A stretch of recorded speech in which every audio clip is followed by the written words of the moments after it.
crew of Artemis II have been around the moon and back again. They fell like a meteor and splashed down in the Pacific. And now they're busy doing all sorts of astronaut things down here on Earth. We have to like physically be touching it all times. I need to get some water. But what about their ship? The crew module for Artemis II, called Integrity, was the last piece remaining of the rocket ship that blasted off on April 1st. After the crew was pulled out, the whole capsule was loaded onto a US Navy ship, just like the Apollo capsules more than 50 years ago.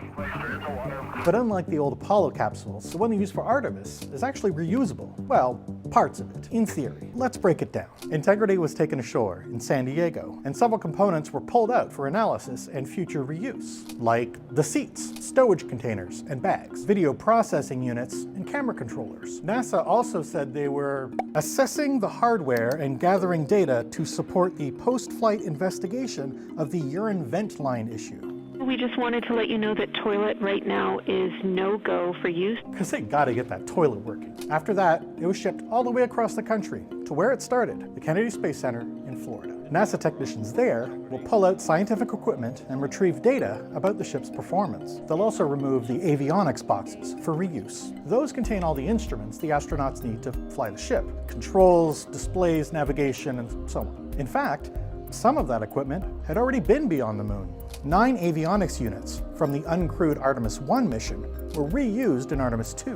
Even one of the crew seats was a hand-me-down. After it's done in Florida, Integrity's heat shield will be removed and sent to another NASA facility in Alabama for further analysis. Data from the Artemis I heat shield was vital to make sure that the Artemis II astronauts got home safely. Speaking of Artemis I, its crew capsule is still being used for testing for future Artemis missions. But how likely is it that Integrity will ever fly again? In May of last year, NASA announced that the program would be canceled after Artemis III. But then, the Trump administration's One Big Beautiful Bill restored funding for Artemis IV and V. So the crew modules for the next 3 Artemis missions are already being built, with launches tentatively planned for mid-2027 and early and late 2028. After that, who knows? Maybe Integrity will fly again as the ship for Artemis VI.